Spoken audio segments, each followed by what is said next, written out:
"What do you think?" I asked. "Why should I care? Make up your mind yourself." Lloyd brushed off the conversation. When I thought about how we could enjoy our remaining days in the Maldives without being bothered by anyone, my hesitation vanished. Once we got home, we quickly started packing. "Can we move right away?" "Yep, we're good to go." We had movers come immediately, and they began hauling away our packed items. Then we headed straight to the real estate agent. We'd like to sell our home. The agent was incredibly helpful and arranged for a same-day sale. Now, Lloyd truly had no place to go back to. My name is Marcy, and I'm 43 years old. I currently live with my husband Lloyd in a Manhattan apartment. We got married 5 years ago. We haven't had kids due to marrying late. Lloyd often says, "Life isn't just about having kids." And that helps me live without feeling guilty for not being able to have children. Lloyd is 45 and in the prime of his working life. Recently, he's been working a lot of overtime and coming home late. I used to work at the same company as Lloyd, but quit after we got married. Lloyd said it would be awkward to work at the same company as his wife. Since then, I've been a full-time housewife. One day, my sister-in-law from the neighboring town called. It had been a while, so when she called to say she was concerned about our mother's condition and couldn't check on her, I agreed to go. Sister-in-law is a dependable person. I've been grateful to her many times since marrying Lloyd. Sister-in-law has 2 kids who are in 9th and 12th grade, and they're both doing well. I hold sister-in-law in high regard, so it's no surprise her kids are turning out great. Of course, I went to check on my mother-in-law the next day. It's easy to see why sister-in-law is such a great person when you meet mother-in-law. I adore mother-in-law. She's straightforward, has strong opinions, and is mindful of others. I feel truly grateful to have met such wonderful in-laws like mother-in-law and sister-in-law. When I arrived and entered their house, I was shocked.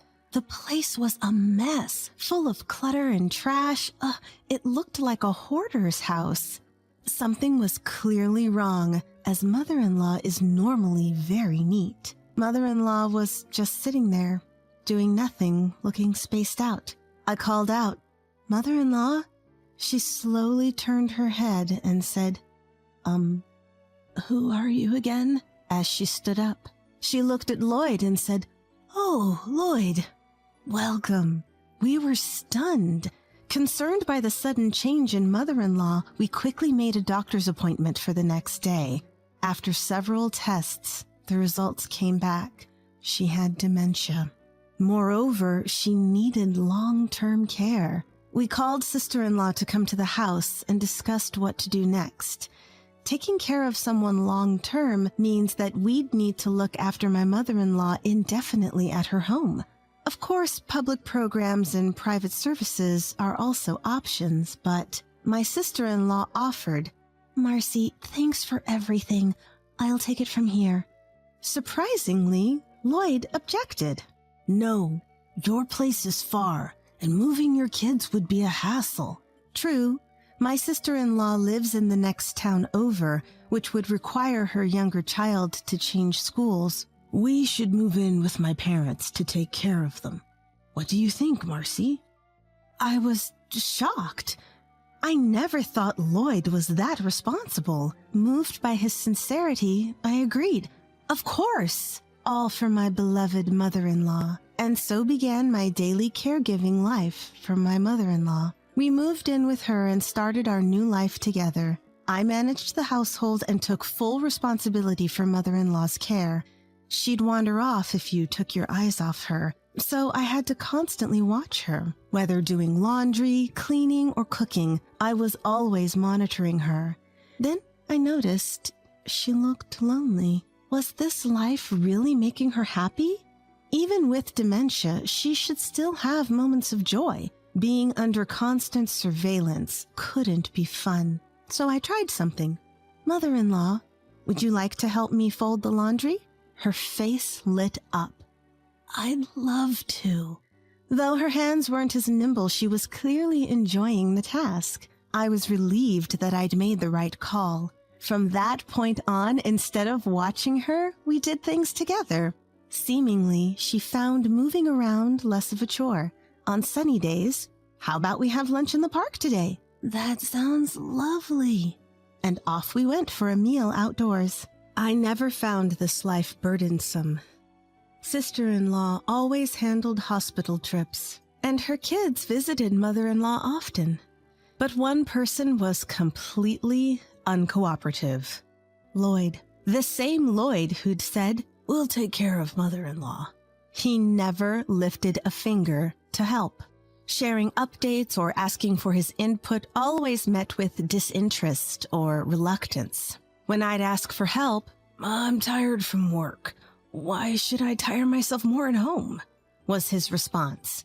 He'd been working late, so maybe he was tired, but some help would be nice. He didn't even talk to mother-in-law.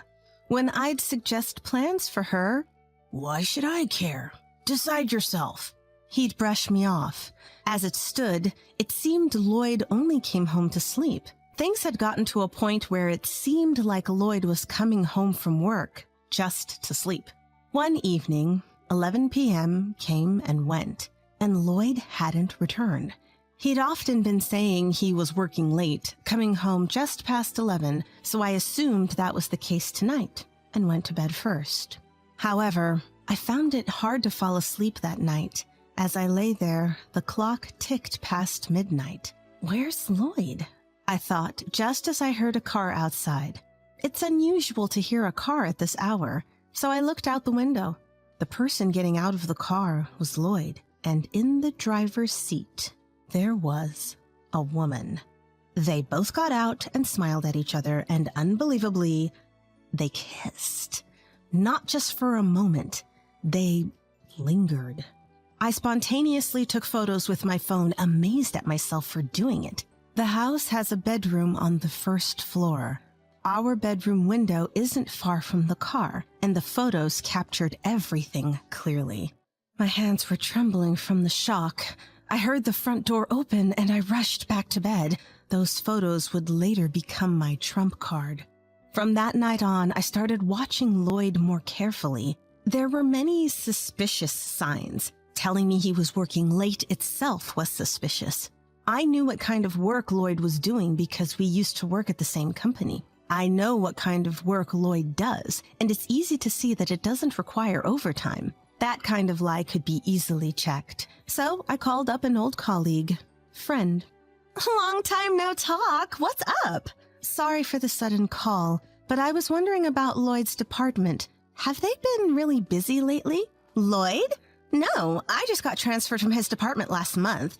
It's not busy at all, actually. There's no way he could be doing overtime in such a relaxed department, which means Lloyd is likely spending time with his affair partner. My suspicions were confirmed. One morning, I saw Lloyd getting ready to leave with a large bag. What's with the big bag? I asked. Nervously, he replied, "I have a sudden week-long business trip. Take care of things while I'm gone." Where are you going for a week? I don't know yet. I'll find out when I get to the office. So I'll be going. And he left, evasively. I texted friend, is anyone scheduled for a business trip today? I haven't checked, but shouldn't be. No big projects lately. Just as I thought. So he's going to be away from home for a week to meet his affair partner? Then my mother-in-law called my name. "Marcy!" She showed me a piece of paper. Written in Lloyd's handwriting were what appeared to be a hotel name, phone number, today's and tomorrow's dates, and a room number. What is this? "Before doing Lloyd's laundry last time, I found this note in his pocket. I wish I had given it to you sooner. I'm sorry, Marcy." Do you also suspect Lloyd then? "Marcy, we can't just turn a blind eye to this. Lloyd must be held accountable. There's no time for us to be down." The mother-in-law speaking was the strong woman I knew before her dementia.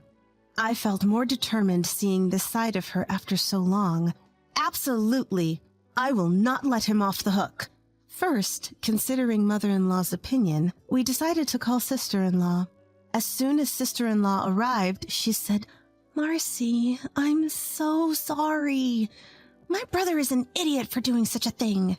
There's no need for you to apologize, I told sister-in-law as we planned our next moves. First, we checked the note and found out the location of the hotel. Lloyd was likely staying at this hotel for today and tomorrow. What would we do next? The next day, we decided to drive to the hotel in sister-in-law's car. We arrived at a hotel close to the airport and recognized a car in the parking lot.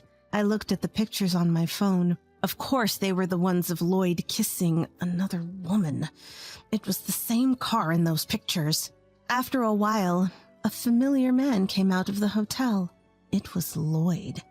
We hid behind the cars to avoid being seen.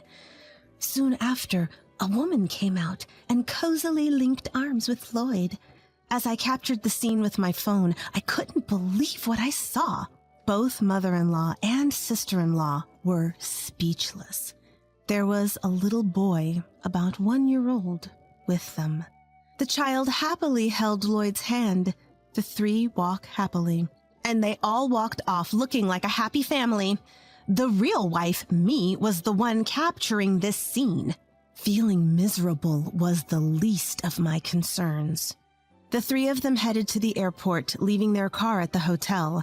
Once they arrived at the airport, they laughed and killed time before disappearing into a flight gate. The destination was the Maldives. There was no longer any reason to hesitate. Thinking about how Lloyd would spend the remaining days there without any disruptions. When we returned home, we immediately began packing. I called a moving company and asked, "Can we move out immediately?" "Yep, that's no problem." They came to help us pack, and we temporarily stored our belongings at sister-in-law's place. Next, we went straight to a real estate agent. "I want to sell my house." The agent was incredibly kind and expedited the selling process for us. Now Lloyd had no home to return to. The thought alone made me feel refreshed. Afterward, mother-in-law and I checked into a nearby hotel where we would stay for a while. With that settled, there was something I had to confirm. Could the child with Lloyd's affair partner be his? To find out, I decided to consult a lawyer and a private investigator. The results of the investigation became clear right away. The report handed to me clearly listed that unfamiliar child as Lloyd's son. Lloyd had told me, "Kids aren't the only joy in life." But did he actually want a child? Did he have an affair because he couldn't have children with me? Only he knows the answer. But I can't keep this inside, as even my mother-in-law told me. I will never forgive him. 7 days later, my phone rang. It was Lloyd. "Hey, where are you? I can't get into the house. The key's not working." "That's because I sold the house." "What are you talking about?" "Hope you enjoyed your 6-day, 5-night trip to the Maldives. Must have been fun with your family of 3. Made some good memories, did you?" I could tell Lloyd was stunned on the other end of the line. I continued, "Your house is no longer there. We've moved and sold it. You should go back to your own child and that woman." "Wait, you misunderstand. That's not my kid. I was fed up with Lloyd's excuses and unleashed all my anger. "Don't you dare play games with me. You think your excuses are going to work now? I never want to see you again." For the first time, my usually talkative husband was silent. On speakerphone, my mother-in-law chimed in. "Lloyd, just so you know, there's no escaping this. We have all the evidence, and our lawyer is listening to this call. You'll be getting a compensation claim from Marcy, so pay it without arguing. Also, from now on, I'm cutting off any mother-son relationship with you. Don't think you can fall back on me, and you can forget about any inheritance." "What? Mom, you're clearly not suffering from dementia." "Can you believe it? I have genuine dementia. But listen, if Marcy is this hurt and in such a tight spot, how can I not step up? Marcy has been by my side, taking care of me all this time. I can't just sit around being a useless mother-in-law when I can't even repay her kindness." Hearing those words, tears flowed from my eyes, even after what my husband did to me. I felt truly blessed to have such a kind mother-in-law and a supportive sister-in-law. I was the luckiest daughter-in-law. Later on, Lloyd paid the $80,000 compensation I demanded, all in one go. Although it was a high sum, thanks to my excellent lawyer, we managed to secure the full amount. While evidence photos helped, the most impactful was the revelation of his secret child. Though my inability to have children played a part, that's a complicated feeling. I reported every detail of Lloyd's affair to his company, and he became the talk of the office, but not in a good way. Everyone from his coworkers to his bosses started looking at him coldly. Even after paying the compensation, his savings depleted. He couldn't afford to quit, and he's living a miserable life working under those conditions. His affair partner turned cold on him once the money ran out, and he isn't even allowed to see his child. Yet he still has to pay child support, leaving him in a dire financial and emotional state. My sister-in-law's eldest got into college and moved out, so my mother-in-law moved in with her. I bought a piece of land and built a small house there, starting a new chapter in my life. I'm using my qualifications and working from home. I'm never lonely because my mother-in-law and sister-in-law frequently visit. My mother-in-law's dementia seemed to miraculously disappear. Doctors say it's not a full recovery, but she believes it's all thanks to Marcy.